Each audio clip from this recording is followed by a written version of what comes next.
तो welcome back दोस्तों, आज मैं एक्सप्लेन करने वाला हूँ द समर हिकारू डाइट के एपिसोड नंबर 20 को, जो कि थोड़ा और डार्क होने वाला है। तो पिछले एपिसोड में हमने देखा था कि तनाका योशिकी और आस्को को होल्स के काफी सारे सीक्रेट्स के बारे में बताता है कि कैसे ये होल्स नेचुरल डिजास्टर लाते हैं और पूरे एरिया को डिस्ट्रॉय करके उस पूरे एरिया को ही अपने अंदर समा लेते हैं और ऐसा लगता है कि वहाँ पे पहले कभी कुछ था ही नहीं। और ऐसे ही उन होल्स ने 2 गांवों को खत्म किया था जिनका नामो निशान तक कभी नहीं बचा है और लोगों के माइंड से भी सारी मेमोरीज इरेज हो गई है। और अब ऐसा कुबिताची के साथ भी होने वाला है।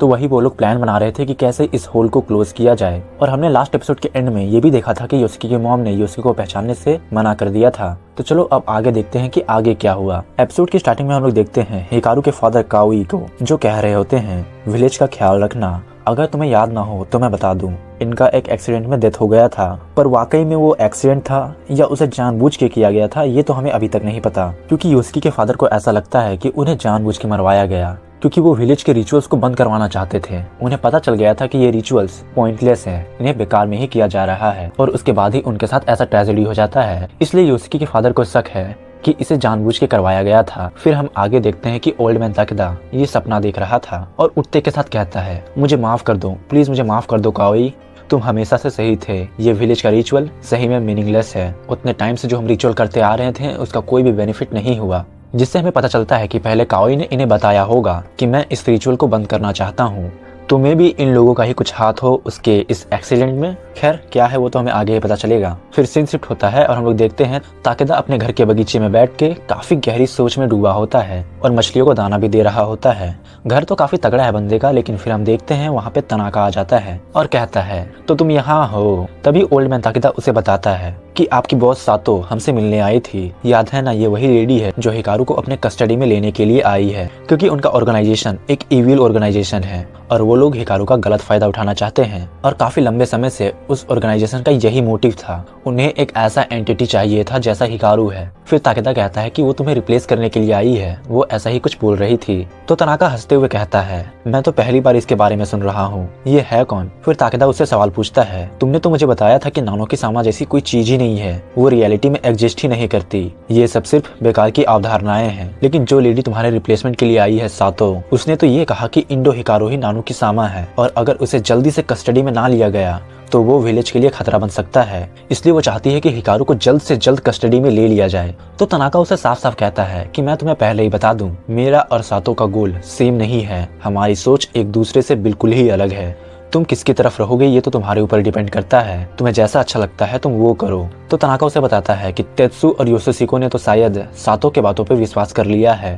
तेत्सु, योशिको और ताकेदा ये तीनों बचपन के बहुत खास दोस्त हैं और इन तीनों ने प्लेज लिया था कि ये लोग इस विलेज को प्रोटेक्ट करेंगे, चाहे कुछ भी हो, ये विलेज को कोई भी हार्म नहीं होने देंगे। फिर ताकेदा कहता है, मुझे उस लेडी पे जरा सा भी भरोसा नहीं है और ना ही उसकी बातों पे, काश तुम ऐसा पर्सन होते जो मुझे थोड़ा और कॉन्फिडेंट देता।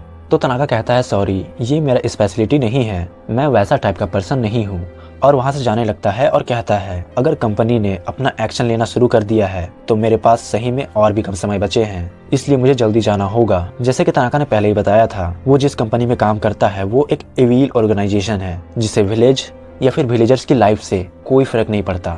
उन्हें तो बस अपने फायदे से मतलब है, जो उन्हें हिकारू को पाके मिलेगा। फिर हम देखते हैं ताकेदा उसे कहता है, मुझे तुम पे पूरा भरोसा है। तो तनाका भी थोड़ा मुस्कुराता है और वहाँ से चला जाता है और कार ड्राइव करते करते सोचने लगता है, तीसरा होल प्रोबेबली वही प्लेस में होगा, लेकिन हमें उस प्लेस का नाम तो अभी नहीं बताया गया है। फिर कहने लगता है, ऐसा तो हो नहीं सकता कि वो लेडी ने इन सब चीजों पे नोटिस ना किया हो। अगर वो रियली में प्लान कर रही है हिकारू के साथ उस होल को बंद करने का, तो वो उसी प्लेस में जाएगी, इसलिए मुझे भी जल्दी करना होगा। और वो प्लेस में भी मुझे ऐसा लगता है दारूमाजू का टनल होगा, क्योंकि कुरुब्यासी ने भी एक बार कहा था तीसरे होल के होने का चांसेस सबसे ज्यादा उसी टनल में है, क्योंकि वहां से काफी सारे टोर्सो बोन मिले थे। पर देखते हैं कि आगे क्या होता है। फिर सीन शिफ्ट होता है और हम लोग देखते हैं योशिकी अपने घर जाता है, लेकिन उसकी मॉम उसे पहचानने से इनकार कर देती है। तो योशिकी अपने मॉम को बताने की कोशिश करता है कि मैं हूँ योशिकी, आपका बेटा। तो उसकी मॉम उसे देख के ऐसे घूर रही होती है कि वो उसे पहली बार देख रही हो, लेकिन सडनली अचानक उसे याद आता है कि योशिकी। फिर उसके पास जाती है और कहती है,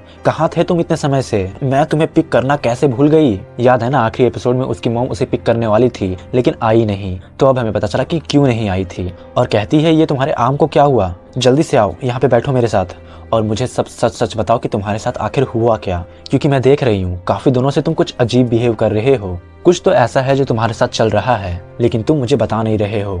इसलिए मुझे अब सब सच सच बता दो। और ये एपिसोड भी यहीं पे एंड हो जाता है। अब मुझे मत कहना कि एपिसोड इतनी छोटी क्यों है, क्योंकि चैप्टर ही इतने छोटे हैं तो मैं क्या बनाऊं। तो देखो जैसे जैसे आ रहे हैं मैं वैसे वैसे बना रहा हूँ, लेकिन मेरी और भी वीडियोस देखा करो यार। और भी काफी सारे अच्छे वीडियो डाल रहा हूँ, उन्हें भी देखा करो। खैर जो भी हो, तुम्हें ये वीडियो कैसा लगा मुझे कमेंट करके जरूर बताना। और अगर वीडियो पसंद आया हो तो वीडियो को लाइक करना, शेयर करना और अपने मेंथन भाई के चैनल को सब्सक्राइब कर देना।